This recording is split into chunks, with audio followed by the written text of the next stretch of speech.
All right, before we jump in, I want to set this one up for you because this story is wild in a very family twist kind of way.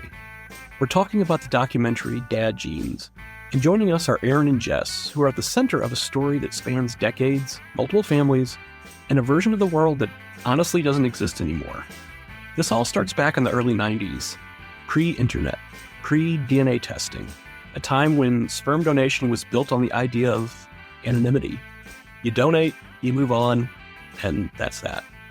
Except now we live in a world where that's just not how it works. Aaron makes a decision in his 20s that he thinks is firmly in the past. Jess makes intentional decisions to build her family, choosing a donor based on what feels right at the time. And then years later, DNA testing shows up and connects dots that were never supposed to connect.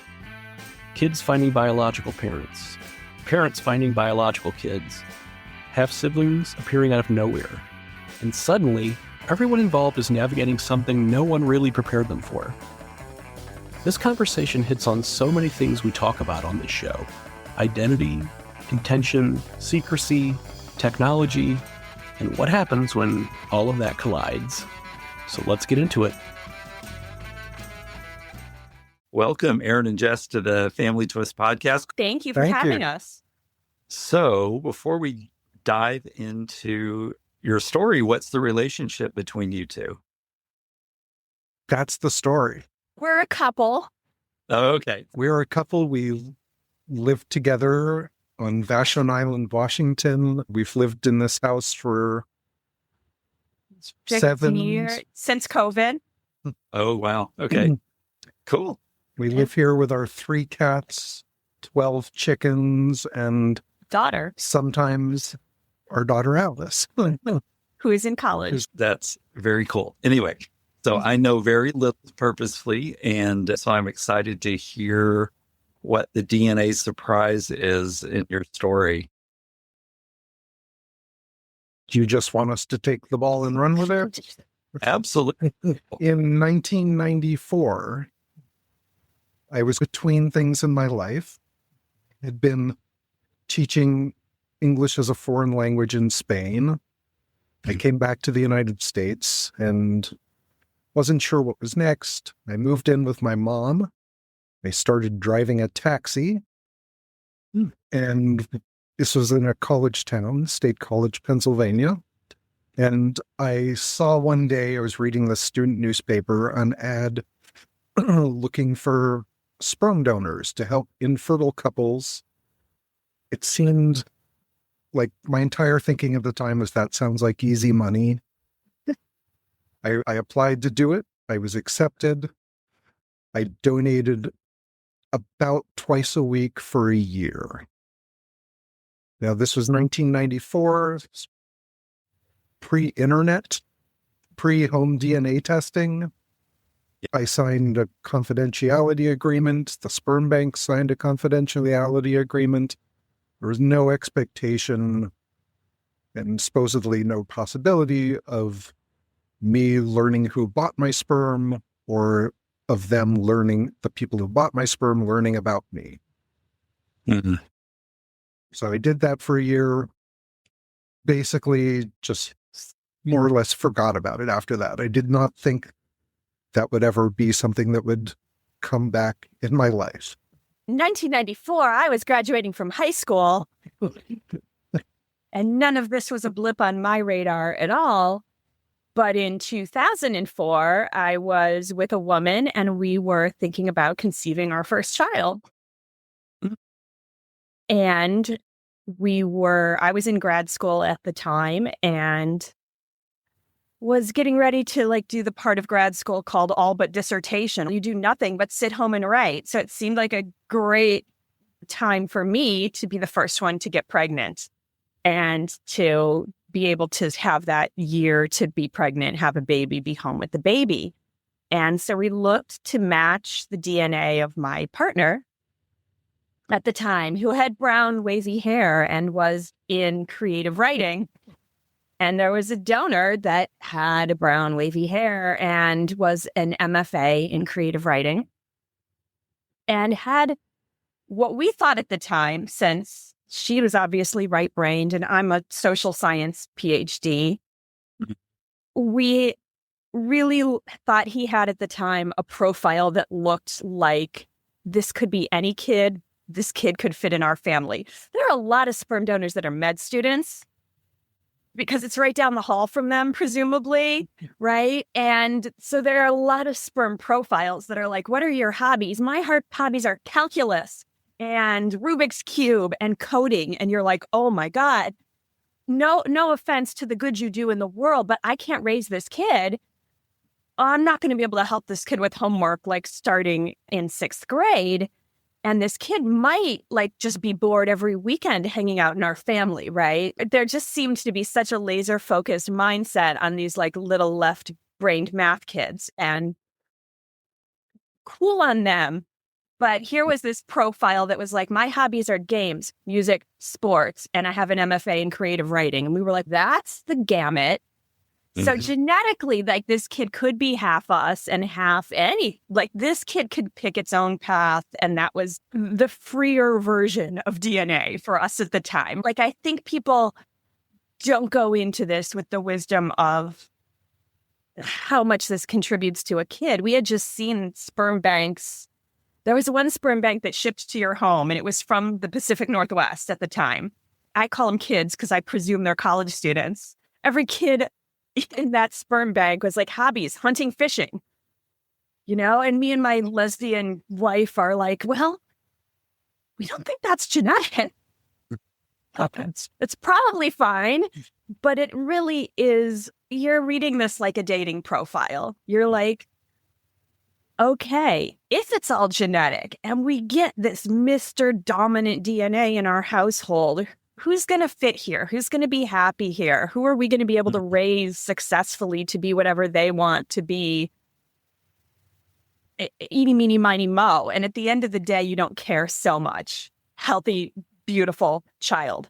Then in 2005, our daughter Alice came and was perfect. And we thought we'd clone her and use this DNA again on our second daughter, which we did. And they were both perfect, and DNA worked out great. The second daughter was carried by Jess's partner. Yes. And at the time, we thought this is ideal. We have this Mr. Recessive here. Like, we have a little me, we have a little her. You can't really see when you're not a part of the donor's life what these girls have a lot in common, but also very little in common. And you look at, who's the donor? We never even saw a picture.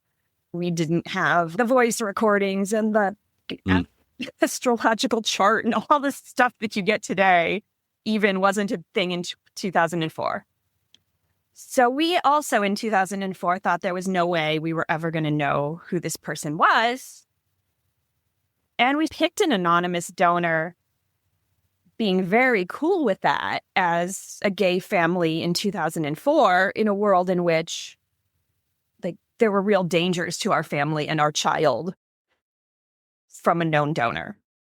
And so we were totally cool with, okay, fine, anonymous donor. And I think there was at the time a known donor sperm bank for people who did want that.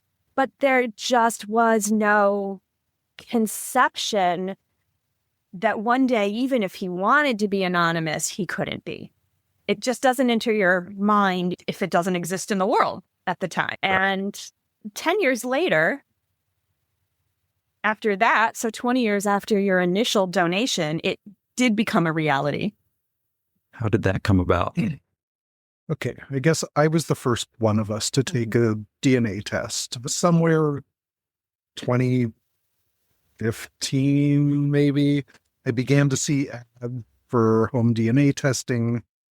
Specifically, the ones I remember were 23andMe. And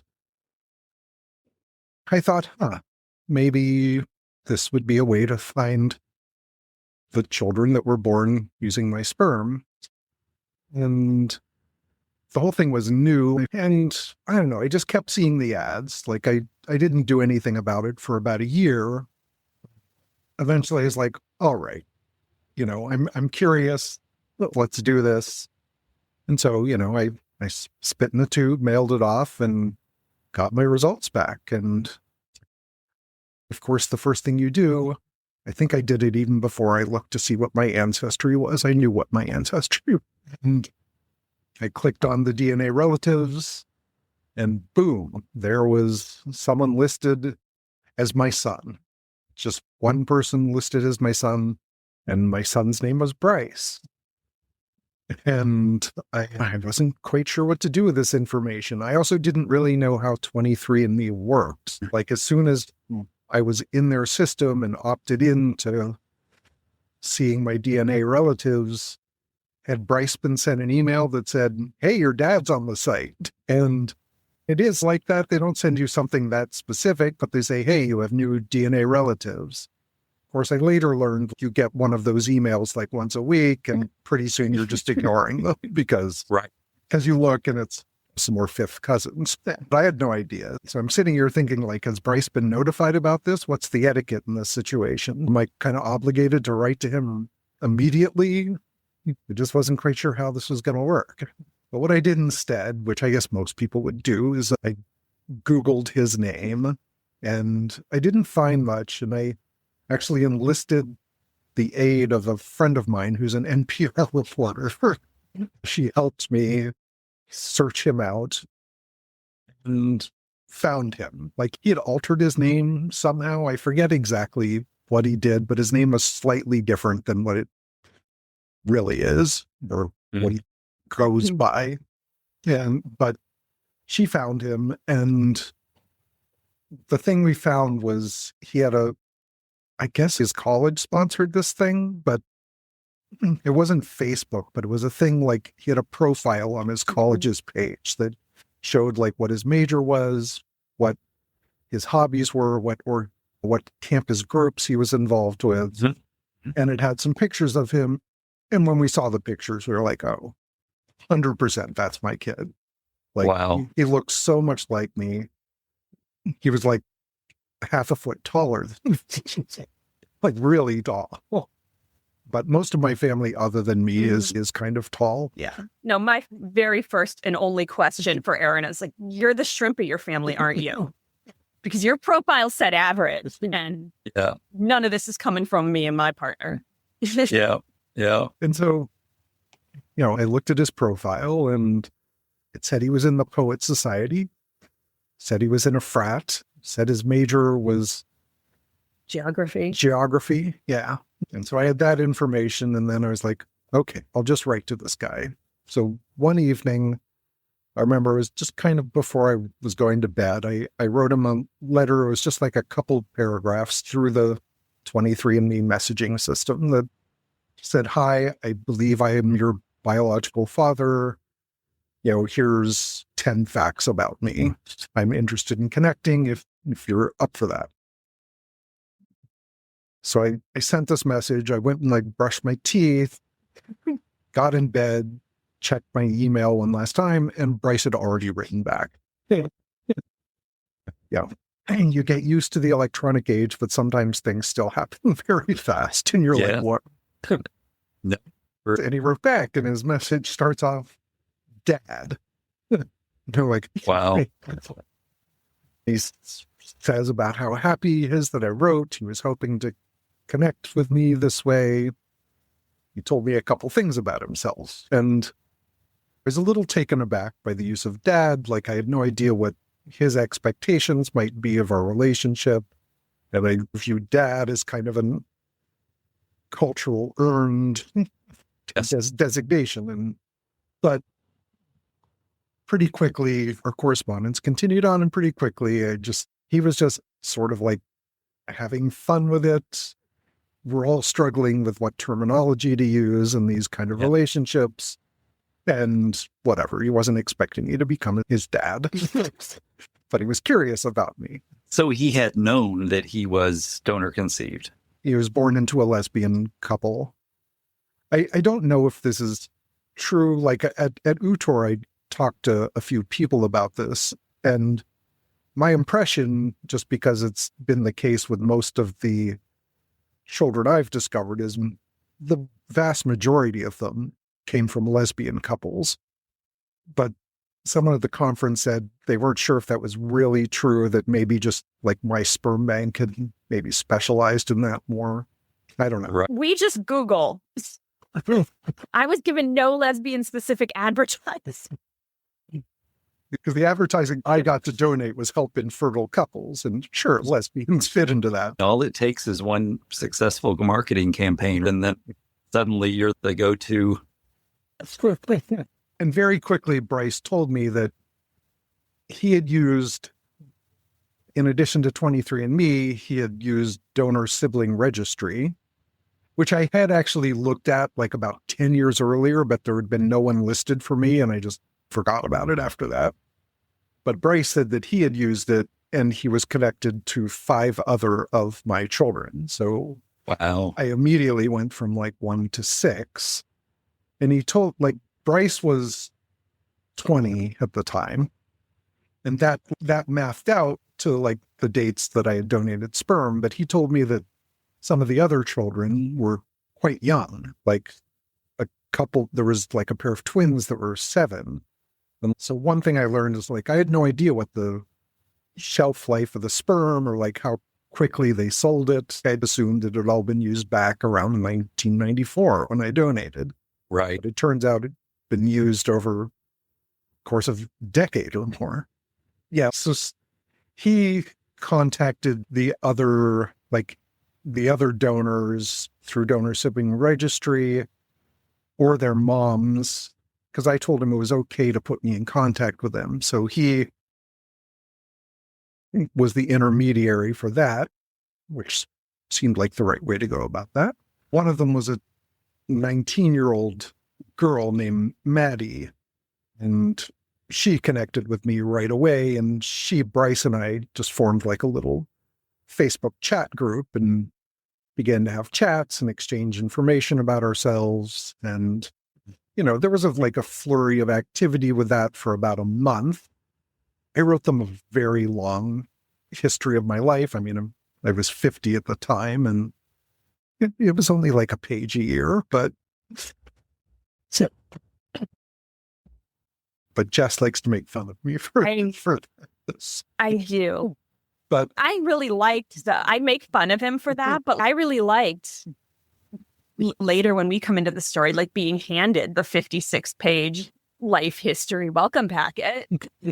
I feel as if I've known my biological father now for getting close to 9 years, and I feel like I could still only fill a couple of pages. You know what I mean? Like, I'm having to get stories from other family members about he's suffering from dementia, so that's part of it. But the other part is that he's just not very communicative. I can count on one hand the number of questions he'd asked about my first 47 years of life that he missed out on. He's just not inquisitive at all. If you pick a writer as your donor. Yeah, you should have done. He assumes that he knows, but he knows nothing. I think that you want to see this person, and you want to see their face move when they talk too. So you want to meet them.